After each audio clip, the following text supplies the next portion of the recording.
আপনারা দেখছেন একুশে টেলিভিশন।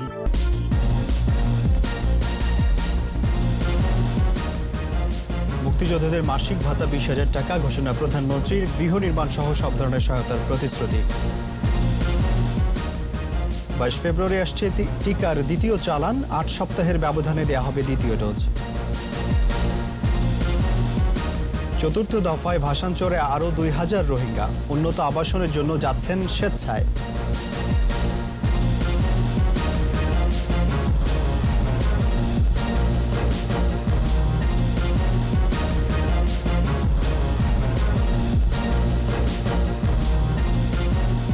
শুনছিলেন ফার্স্ট সিকিউরিটি ইসলামী ব্যাংক লিমিটেড সংবাদ শিরোনাম। আমন্ত্রণ রাতের 21 সংবাদে আপনাদের সাথে আছি আমি রাজিউর রহমান। দর্শক, 21 টেলিভিশনের সংবাদ একই সাথে সরাসরি দেখতে পাবেন আমাদের ফেসবুক পেজ www.facebook.com/2124 অনলাইনে। যাদের রক্তের বিনিময়ে স্বাধীন হয়েছে বাংলাদেশ, সেই বীর মুক্তিযোদ্ধাদের মাসিক সম্মানী ভাতা 20,000 টাকা করার ঘোষণা দিয়েছেন প্রধানমন্ত্রী শেখ হাসিনা। ইলেকট্রনিক পদ্ধতিতে সরাসরি এ টাকা পৌঁছে যাবে তাদের অ্যাকাউন্টে। এ কার্যক্রমের উদ্বোধন করে প্রধানমন্ত্রী বলেন, মুক্তিযোদ্ধাদের গৃহ নির্মাণ সহ সব ধরনের সহায়তা দেবে সরকার। বীর মুক্তিযোদ্ধাদের সহায়তায় বিত্তশালীদের এগিয়ে আসার আহ্বান জানান প্রধানমন্ত্রী। বিস্তারিত প্রণব চক্রবর্তীর রিপোর্টে। ৭১ জাতির পিতা বঙ্গবন্ধু শেখ মুজিবুর রহমানের ডাকে যুদ্ধে ঝাঁপিয়ে পড়ে দেশের আপামর জনতা। ৯ মাসের যুদ্ধে স্বাধীন হয় দেশ। যাদের আত্মত্যাগে এ স্বাধীনতা, সেই মুক্তিযোদ্ধাদের জীবন যাপনে সম্মানী ভাতা দিচ্ছে সরকার। ভাতা তুলতে কাউকে যেন অপেক্ষা করতে না হয়, সে লক্ষ্যে MIS ভিত্তিক গভর্নমেন্ট টু পারসন পদ্ধতি চালু করা হয়েছে। প্রতি 3 মাসে টাকা যাবে অ্যাকাউন্টে, নিশ্চিত করা হবে SMS এর মাধ্যমে।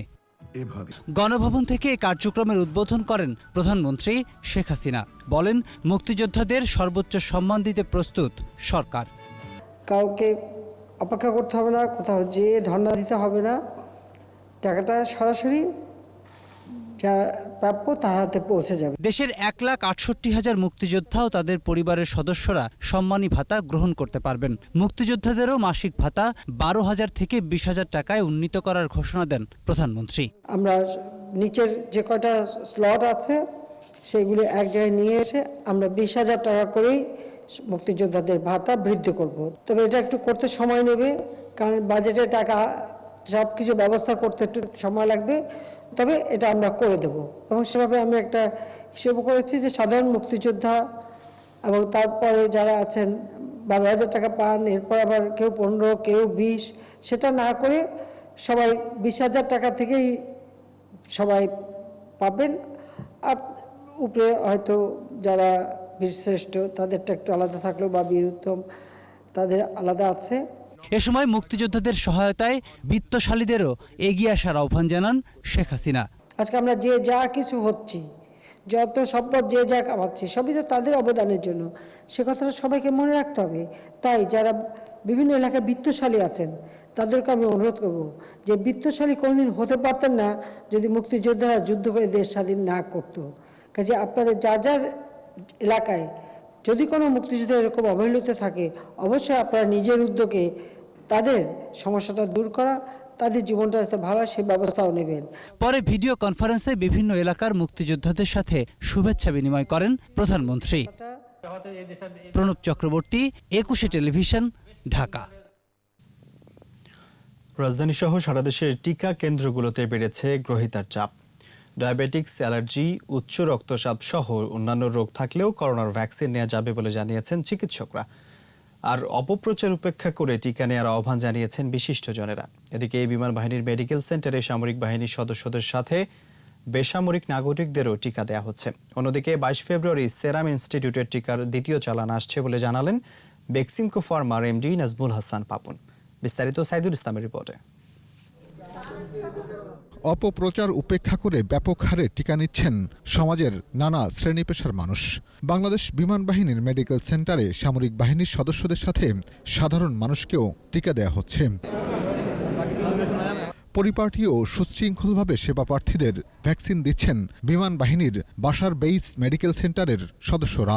এখানে টিকা নিতে এসে সন্তোষ প্রকাশ করেন সাধারণ মানুষ। তারা সবাইকে টিকা নেয়ার আহ্বান জানান। ব্যবস্থাপনা ভালো, সিস্টেমেটিক নেওয়া উচিত যেহেতু আমি শুধু সুরক্ষা পেলে তো হবে না, অন্য লোক যদি সুরক্ষা যদি না পায় তাহলে তো আর কি ইন টোটালিটি তো আর কি ঠিক হলো না। বিশ্বাস করেই নিতে এসছি, কাজে আমার কোনো ভয় ছিল না। আর দেওয়ার পর তো এত ইজিলি হয়ে গেছে, এত সুন্দর ব্যবস্থা, কোনো প্রবলেম ফেস করিনি। টিকা নিয়েছেন 21শে টেলিভিশনের প্রধান নির্বাহী কর্মকর্তা পীযূষ বন্দ্যোপাধ্যায়, স্বাধীন বাংলা ফুটবল দলের সদস্য বীর মুক্তিযোদ্ধা বিমল কর এবং তার পরিবারের সদস্যরা। তারা জানান, যারা অপপ্রচার করছে তারা ষড়যন্ত্রকারী। আমি মনে করি এই গুজবগুলো ষড়যন্ত্রের অংশ, কিন্তু আমাদের মাননীয় প্রধানমন্ত্রীর দূরদর্শিতার কারণে আমরা খুব অল্প সময়ে ভ্যাকসিন পেয়েছি। এই গুজব যারা করেছে তারা বাংলাদেশের মানুষের ভালো চায় না। বলেছে যারা গুজব ছড়িয়েছিল তাদের অনেককেই আমরা আজকে গণমাধ্যমে দেখেছি ভ্যাকসিন নেওয়ার জন্যে। আগের অনুভূতি আর এই পরের অনুভূতি সেম। অসুবিধা হয় নাই, আগে যেরকম ছিলাম নর্মাল ওরকমই। নেওয়ার আগ পর্যন্ত একটা টেনশনে ছিলাম, মানে কেমন লাগবে, ব্যথা পাবো কি না বা কোনো ধরনের রিয়াকশন হবে কি না, কিন্তু দিয়ে মনে হচ্ছে যে না, আমার যেমন খুব অ্যালার্জি মানে অ্যাজমাটিক অ্যালার্জি, ভয় পাচ্ছিলাম, যেমন টেনশনে ছিলাম, কিন্তু মনে হচ্ছে না মানে আর কোনো সমস্যা হবে। বিমান বাহিনীর বাসার বেইস সেন্টারের সিনিয়র মেডিকেল অফিসার জানান, দিন দিন টিকা নেয়ার প্রবণতা বাড়ছে। কোনো কারণে SMS না পায় অথবা রেজিস্ট্রেশন করতে অসুবিধা হয়, তাদের জন্য আমরা একটা হেল্প ডেস্ক রেখেছি। তাদের যে কোনো সমস্যা যদি কেউ রেজিস্ট্রেশন করতে পারে নাই, এইখানে আসবে, আমরা হেল্প ডেস্ক রেজিস্ট্রেশন করে দিচ্ছি এবং প্রয়োজন হলে আমরা তার বিশেষ অগ্রগণ্যতা দিয়ে তাকে আমরা টিকা দিয়ে দিচ্ছি। এছাড়া উচ্চ রক্তচাপ, ডায়াবেটিক্স সহ অন্যান্য রোগীদের আগে টিকা নেয়ার পরামর্শ দেন এ চিকিৎসক। উচ্চ রক্তচাপ আছে, ডায়াবেটিস আছে, অ্যাজমা আছে, কিডনি ডিজিজ আছে, আমি দিতে কি পারবো? আমার কথা তাদেরকে আগে অগ্রগণ্যতার ভিত্তিতে তাদের দিতে হবে। এদিকে করোনার টিকা নিয়েছেন বাংলাদেশ ক্রিকেট বোর্ডের চেয়ারম্যান নাজমুল হাসান পাপন। আগামী কিছুদিনের মধ্যে আরও করোনার টিকা আসছে বলে জানান তিনি। একটা জিনিস তো আপনাদের মনে রাখতে হবে যে যেটা নাকি বিজ্ঞানীরা বলছে, সায়েন্টিস্টরা বলছে, ওয়ার্ল্ড ওয়াইড স্বীকৃত, যে এইটা দিলে আপনার মৃত্যু হবে না কোভিডে, এইটা ওরা এনশিওর করছে। এর চেয়ে বেশি আর কি দরকার। অন্যদিকে রাজারবাগ পুলিশ লাইন কেন্দ্রে টিকা নেন স্বরাষ্ট্রমন্ত্রী ও আইজিপি। মাননীয় প্রধানমন্ত্রী শত্রুর মুখে ছাই দিয়ে এগিয়ে যাব আমরা কথাটা বলছিলেন, অনেকটা সেই রকমই আজকে সারা বাংলাদেশে কিন্তু ভ্যাকসিন পাচ্ছে এবং সবাই ভ্যাকসিন নিচ্ছে। সাইদুল ইসলাম, 21 টেলিভিশন, ঢাকা। করোনা ভ্যাকসিনের 2 ডোজের ব্যবধান 8 সপ্তাহ করা হবে বলে জানিয়েছেন স্বাস্থ্য অধিদপ্তরের মহাপরিচালক অধ্যাপক ABM খুরশিদ আলম। আরও জানান, দ্বিতীয় ডোজের ব্যাপারে 8 থেকে 12 সপ্তাহের পরামর্শ দিয়েছে বিশ্ব স্বাস্থ্য সংস্থা। টিকা প্রয়োগ কার্যক্রমের সুবিধা বিবেচনায় 2 ডোজের ব্যবধান 8 সপ্তাহ রাখা হবে। যারা এরই মধ্যে টিকা নিয়েছেন তাদেরকে মেসেজ বা সংরক্ষিত তথ্যের মাধ্যমে জানানো হবে। 40 থেকেও বয়সের সীমা কমবে, তুলে দেয়া হবে কোটা পদ্ধতি। এছাড়া কোভ্যাক্সের 50 লাখ টিকা আগামী মাসের মধ্যে আসছে বলেও জানান ডিজি।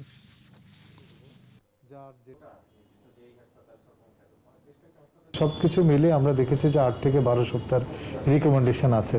তো সেই ক্ষেত্রে আমরা 8 সপ্তাহটাকে বেছে নিচ্ছি। এই জন্য বেছে নিচ্ছি যে এটা আমাদের ভ্যাকসিন ডিপ্লয়মেন্ট প্ল্যানকে কার্যকরী করতে সুবিধা হবে। মেসেজের মাধ্যমে বা আমাদের কাছে যে তথ্য আছে সেটা দিয়ে তাদেরকে আবার মেসেজ দিয়েই এটাকে আবার নতুন করে শিডিউল করতে হবে। নোয়াখালীর ভাসানচরে স্থানান্তর করা হলো আরও 2012 জন রোহিঙ্গাকে। সকাল 9টায় চট্টগ্রাম বোট ক্লাব থেকে নৌবাহিনীর 5টি জাহাজ তাদের নিয়ে রওনা দিয়ে ভাসানচর পৌঁছায় দুপুর 1:45টার দিকে। এ নিয়ে প্রায় 8,500 রোহিঙ্গাকে স্থানান্তর করা হলো। বিপ্লব মজুমদারের ক্যামেরায় চট্টগ্রাম থেকে রিপোর্ট করছেন হাসান ফেরদৌস। কক্সবাজারের বিভিন্ন আশ্রয় শিবিরে থাকা মিয়ানমারের বাস্তুচ্যুত রোহিঙ্গাদের রোববার রাতে নিয়ে আসা হয় চট্টগ্রামের BF শাহীন কলেজের অস্থায়ী ক্যাম্পে। সেখান থেকে সোমবার সকাল 9টার কিছু পর তাদের নিয়ে নৌবাহিনীর 5টি জাহাজ রওনা হয় নোয়াখালীর ভাসানচরে। ভাসানচরে যেতে পেরে খুশি রোহিঙ্গারা। এখন দেখে বেশি ভালো লাগো মন্তব্য করি আর খুশি হয়ে যাবে ওই ভাসানচরে যাই আর মানে সুন্দর সুন্দর করে বসবাস করি বলে আশা লাগে না। তো সরকারের বেশি সুবিধা করে আর বেশি নিরাপত্তা পাবে যার এই জন্য আর একটু বেশি ভালো লাগছে। স্বজনদের অনুরোধে এবং স্বেচ্ছায় তারা ভাষান্তর যাচ্ছেন বলে জানান রোহিঙ্গারা। আত্মীয়দের কলে বেগুন গিয়ে তো আর যাই গিয়ে আর মামা কিছু ন করে তো যাই খুশি খুশি যাই। আমরা এখানে ভালোভাবে এইসব ঘুরি মানে যাইতাছি। আমাদের পরিষদ লোক গেছে, বন্ধু বান্ধব গেছে, ওনার কাছে রিং দিয়েছি, ওনার বলেছে যে বেশি ভালো জায়গা, তোমরা চলে আসো। মিয়ানমারের নির্যাতনের শিকার হয়ে 2017 সাল থেকে বাংলাদেশে আশ্রয় নেয় প্রায় 11.5 লাখ রোহিঙ্গা। গেল বছরের 4 ডিসেম্বর প্রথম দফায় 1642 জন রোহিঙ্গাকে স্থানান্তর করা হয় ভাষান্তরে। হাসান ফেরদৌস, একুশে টেলিভিশন, চট্টগ্রাম। নিচ্ছি প্রিমিয়ার ব্যাংক লিমিটেড সংবাদ বিরতি। নো মাস্ক নো সার্ভিস বিধি মেনে চলুন, সুস্থ থাকুন। যখন ফিরছি তখন অন্যান্য খবরের সঙ্গে আরও থাকবে। সমৃদ্ধ বাংলাদেশ ভারতের জাতীয় স্বার্থের জন্য অপরিহার্য, বন্ধুত্ব আরও সুসংহত হবে আশাবাদ হাই কমিশনারের। আবার আমন্ত্রণ রাতের 21 সংবাদে।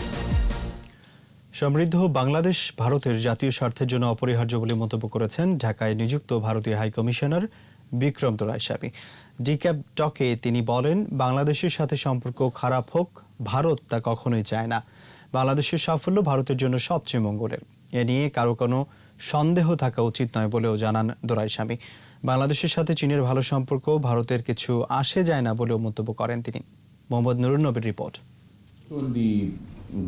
জাতীয় প্রেস ক্লাবে কূটনৈতিক প্রতিবেদকদের সংগঠন ডিক্যাবের আয়োজনে ডিক্যাব টকে অতিথি ভারতীয় হাইকমিশনার বিক্রম কুমার দোরাইস্বামী। দুই দেশের বন্ধনের কথা তুলে ধরে তিনি বলেন, ভাষা, সংস্কৃতি, পাহাড় পর্বত, নদ নদী ও ইতিহাসের এক অবিচ্ছেদ্য সম্পর্কে জড়িয়ে বাংলাদেশ ভারত। প্রতিবেশী বাংলাদেশ ভালো করলে ভারতেরও ভালো লাগে। কেন্দ্রীয় সরকার বদল হলেও সম্পর্কের কোনো হেরফের হয় না বলেও জানান তিনি। One other area of our particular focus will be to try and jointly help recapture the spirit of our friendship in the Liberation War, including through a number of commemorative projects. Every Prime Minister of India and every government of India is invested in the idea of the best possible ties between India and Bangladesh. ভারতীয় high commissioner জানান, দুই দেশের বন্ধুত্বের উন্নয়নের দরজা সবসময় খোলা ছিল আর থাকবে। ভারত বাংলাদেশের সবচেয়ে বড় উন্নয়ন সহযোগী। পারস্পরিক সহযোগিতায় ভবিষ্যতের পথ তৈরি করতে চায় দেশটি। When a neighbor as closely connected as us is doing well, this is good for us. And there is absolutely no doubt in anybody's mind about this. Doraiswami বলেন, মিয়ানমার, বাংলাদেশ দুই দেশেই ভারতের বন্ধুরাষ্ট্র। বাস্তুচ্যুত রোহিঙ্গাদের সংকট সমাধানে নিরাপত্তা পরিষদে ভারত ইতিবাচক অবস্থানে থাকতে চায় বলেও আশ্বস্ত করেন তিনি। চীনের সাথে বাংলাদেশের সম্পর্ক যাই হোক, এটি ভারতের উপর কোনো প্রভাব ফেলবে না বলেও মন্তব্য করেন তিনি। We can add a pragmatic and result-oriented approach to it, so that people focus on the first and foremost challenge, which should be to facilitate the start of returns. ভারতীয় হাইকমিশনার বলেন, তিস্তা চুক্তি সইয়ে কেন্দ্রীয় সরকারের সর্বোচ্চ পর্যায়ে প্রতিশ্রুতি ও আন্তরিকতা থাকলেও অনেক কিছুই নির্ভর করছে রাজ্য সরকারের মতামতের উপর। Many of our state governments are in court against each other. In fact, some court disputes go back to over 100 years over the Kaveri, for instance. This is not a I'm not saying that this is a good thing, but it is the reality as it exists. Mohammad Nurun নবী, একুশে television, Dhaka. এবার আমাদের বিশেষ আয়োজন ভাষার মাস।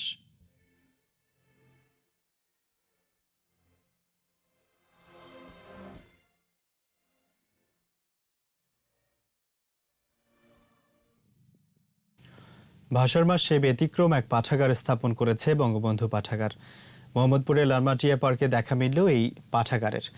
মূলত পার্কে যারা হাঁটতে কিংবা আড্ডা দিতে আসেন তাদের কথা চিন্তা করেই এই উদ্যোগ। এমন পাঠাগার স্থাপন করায় বইপ্রেমীরা ধন্যবাদ জানিয়েছেন উদ্যোক্তাদের। বলেছেন, প্রয়োজনে তারাও বই দিয়ে সার্বিক সহযোগিতা করতে চান। বিস্তারিত জসিম জুয়েলের রিপোর্টে। লালমাটিয়ার এই পার্কের ফুটপাথ ধরে হাঁটলেই একটি ব্যানারে চোখ আটকে যাবে। বই বন্ধু বইঘর লেখা ব্যানার, পাশেই ছোট্ট একটি বুক সেলফ। সাজানো রয়েছে বেশ কিছু বই। পথচারী কিংবা পার্কে হাঁটতে আসা মানুষই এখানকার পাঠক। অনেকের অবাক দৃষ্টি ছোট্ট এই পাঠাগারের দিকে। এই পার্কে যারা নিয়মিত আসেন তারা বলেন, হাতের কাছেই বই পেয়ে তাদের সময়টা ভালোই কাটে। অনেকে সহযোগিতা করবেন বলেও জানালেন।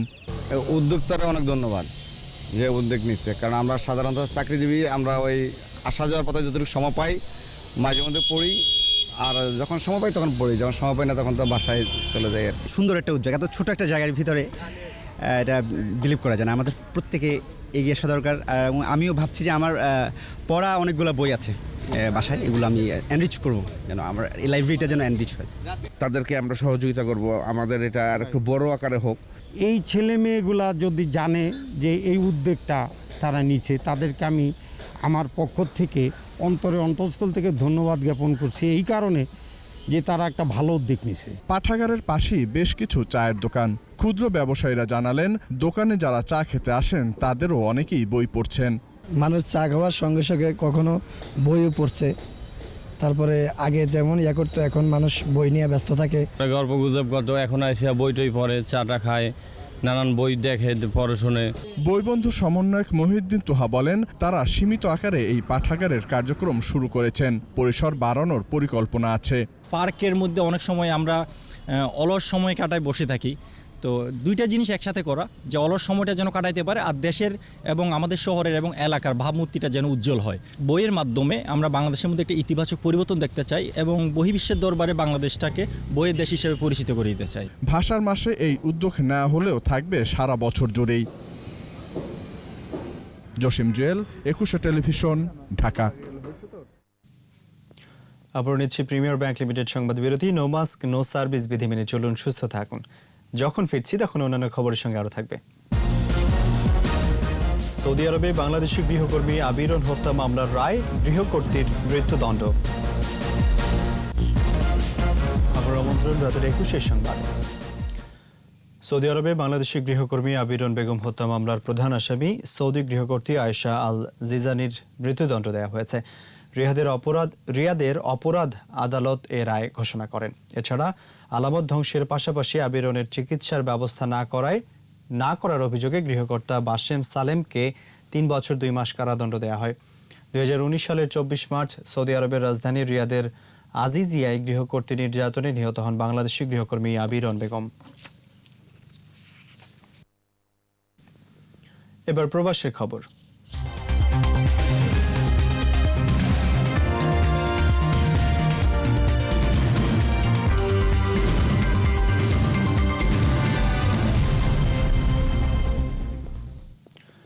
আল জাজিরা টেলিভিশনে ভিত্তিহীন সংবাদ প্রচার করায় প্রতিবাদ জানিয়েছেন প্রবাসী আওয়ামী পরিবার দুবাই ও উত্তর আমিরাত। দুবাই বাংলাদেশ কনসুলেট প্রাঙ্গণে এই প্রতিবাদ সভা বক্তব্য রাখেন প্রকৌশলী আবু জাফর চৌধুরী, অধ্যাপক আব্দুস সবুর, আইয়ুব আলী বাবুল, জাফরুল আলম সহ আরও অনেকে। পরে বাংলাদেশ কনসুলেটের ডেপুটি কনসাল জেনারেল শাহিদুল ইসলামের কাছে স্মারকলিপি প্রদান করা হয়।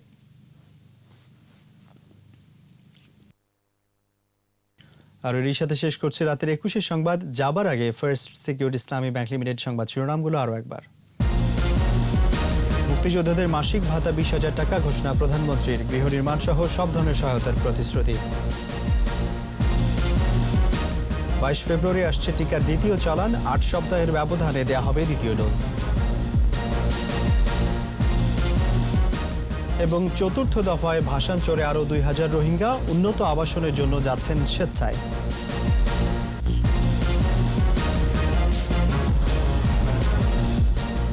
সর্বশেষ খবর জানতে ডায়াল করুন 2021 নম্বরের, ভিজিট করুন 21-tv.com এই ওয়েবসাইটে।